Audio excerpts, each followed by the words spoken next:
Good day, everyone.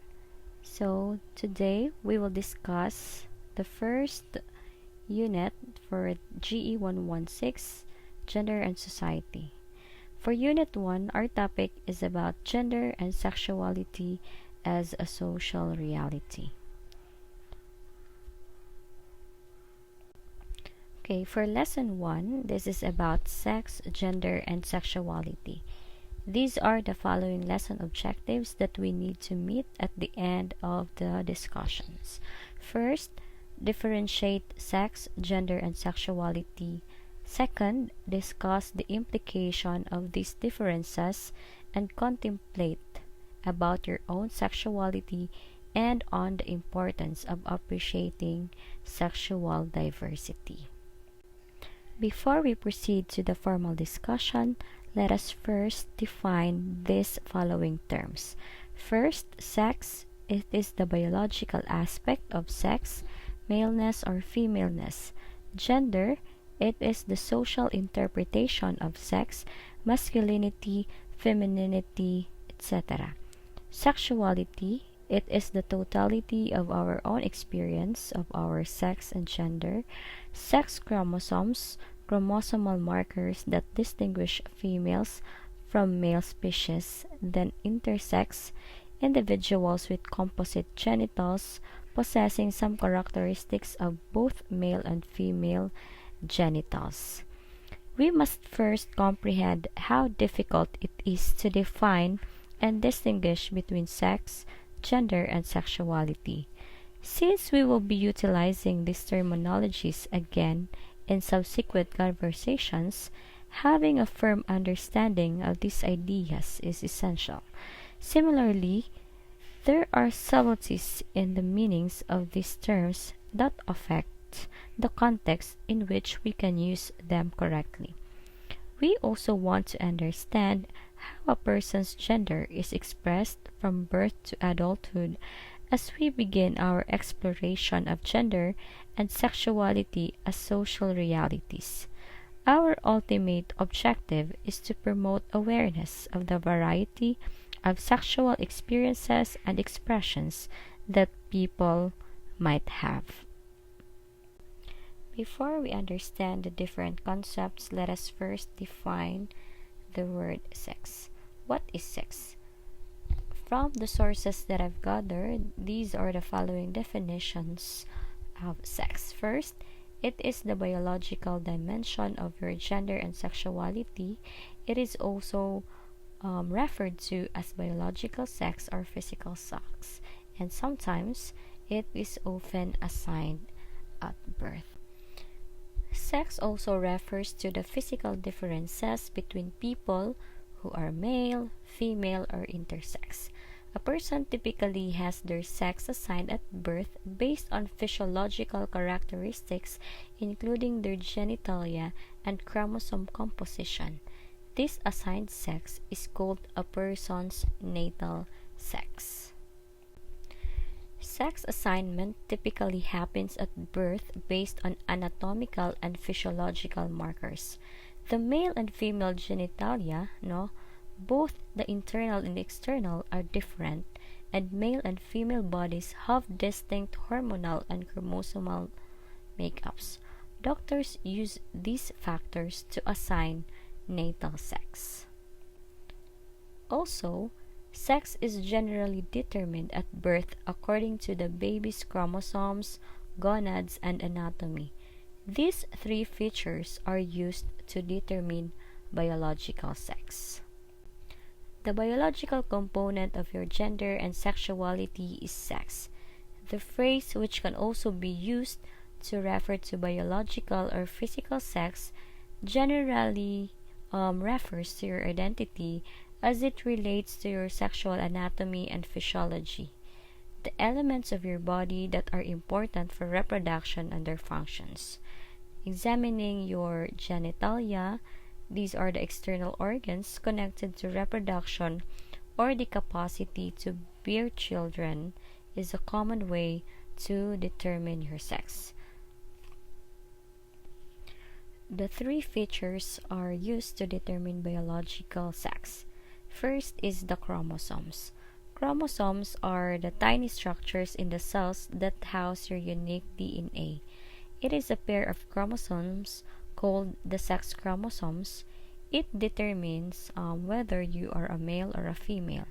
Females have two X chromosomes and males have an X and Y chromosome. So your own DNA is housed in these little structures in your cells. Your gender is determined by a set of chromosomes known as the sex chromosomes. Um, it is where males have an X and Y chromosome, while females have two X chromosomes. The second category is the gonads. Gonads are refers to females have ovaries, whereas males have testes. The hormones that encourage reproductive are likewise secreted by these organs. Okay, so gonads, these are the primary reproductive organs. Again, males have testes and females have ovaries. These organs also secrete hormones that promote reproduction. The third one is the anatomy. Physical genitalia determines sex during the baby's development. Genitals are the first of the characteristics that determine sex to develop in the womb. Genitalia are the primary sex characteristic, but secondary characteristics are considered, such as breasts, frame, and facial hair. So, in here, during the baby's development, sex is determined by the physical genitalia. The first sex determining traits to form in the fetus are genitalia. This is the main indicator of sex, although other indicators or factors including breast size, body type, and facial hair are also taken into account. These three criteria are not absolute. A sex label could be incorrect due to minute changes throughout the way. Okay, in terms of gender, there are three options: male, intersex, and female. Okay, so let us first define female. Okay, when we say female, it is a person whose sex is female, typically has the following traits. First, two X sex chromosomes, ovaries, the hormones estrogen and progesterone, a uterus, vagina and vulva, breasts, an hourglass figure, more body fat, and a higher pitch voice. So these are the traits that we can observe, no, from a female individual. Question: why is estrogen important? Okay, estrogen helps bring about the physical changes that turn a girl into a woman. This time of life is called puberty. These changes include growth of the breasts, growth of pubic and underarm hair, start of menstrual cycles. It also helps control the menstrual cycle and important for childbearing. So in women and men, estrogen helps control the sexual desire, the erectile function, lipid metabolism, brain function, bone health, and skin health. Okay, the next hormone is the progesterone. Progesterone is a hormone produced primarily in the ovaries, but also in smaller quantities by the adrenal glands and in the placenta of pregnant women. The hormone helps regulate menstruation. It also prepares the body for pregnancy and aids in nourishing the uterine environment to support implantation of the fertilized egg as well as growth of the placenta. So estrogen and progesterone, these are the hormones that are present in female's body. Okay, the second one is male. So we can identify if a person is a male if he has these traits. First, one X and Y sex chromosome. testes, the hormone testosterone, a penis and scrotum, facial hair, a triangle figure, more muscle mass, and a lower pitch voice. So again, for male, there is only one X and one Y sex chromosome. Unlike sa female, okay, it's an XX sex chromosomes. Alright, the third one is the intersex. Okay, the term intersex describes a wide range of people that don't meet 100% of the criteria for male or female sex.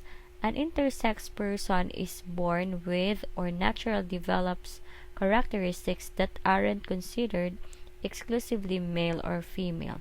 These include variations in sex chromosomes, external genitalia, reproductive system or gonads. Okay, because of the possibility for variations, intersex has become an umbrella term for a wide variety of people. This makes it clear that sex isn't black and white. Okay, so intersex is used to describe a wide spectrum of individuals who don't fully fit the definitions of male or female sex. A person who is intersex is born with or naturally acquires traits that aren't exclusively associated with either gender.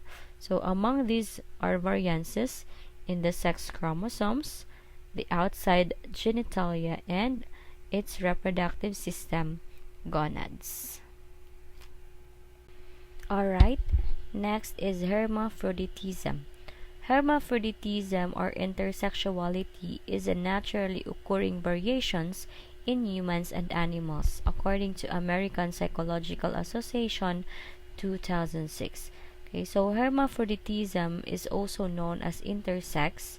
It is a condition in which the external and internal sexual and genital organs differ. Okay, it is classified as a disorder of sex development along with other conditions.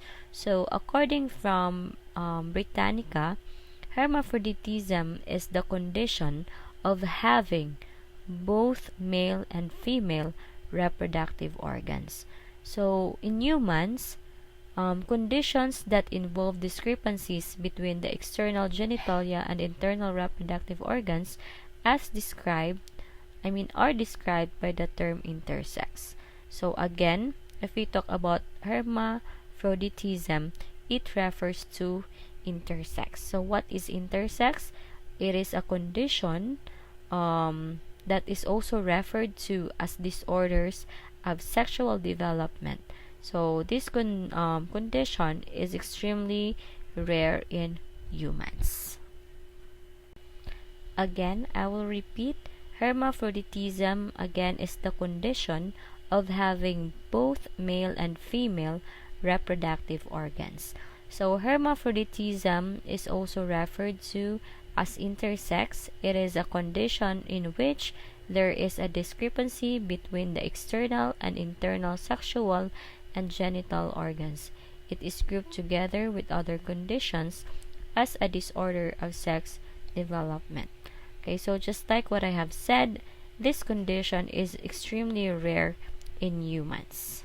So if you will go back to the definition, now to the first definition of hermaphroditism, there is a condition in which the external and the internal sexual and genital organs differ. Okay, so these are the 4 different types of hermaphroditism. Okay, the first type is 46XX hermaphroditism. An individual with 46XX hermaphroditism has 2 XX chromosomes and the ovaries of a woman, but has external genitalia that appear to be male.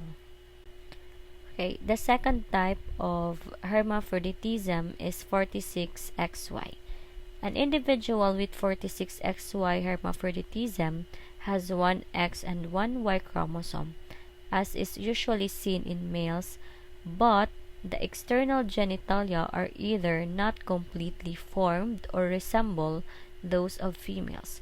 The internal sexual organs may be normal, incomplete, or absent depending on the specific case. So again, it has one X and one Y chromosome. The third type of hermaphroditism is true gonadal.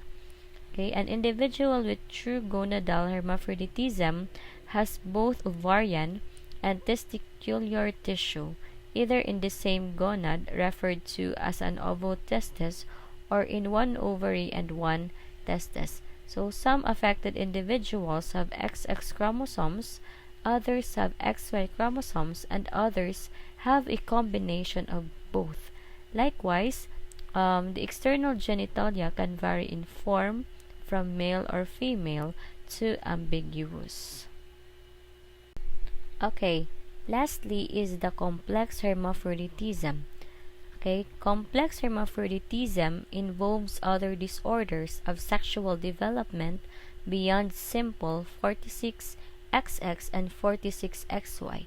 These may include 45XO, 47XXY, and 47XXX.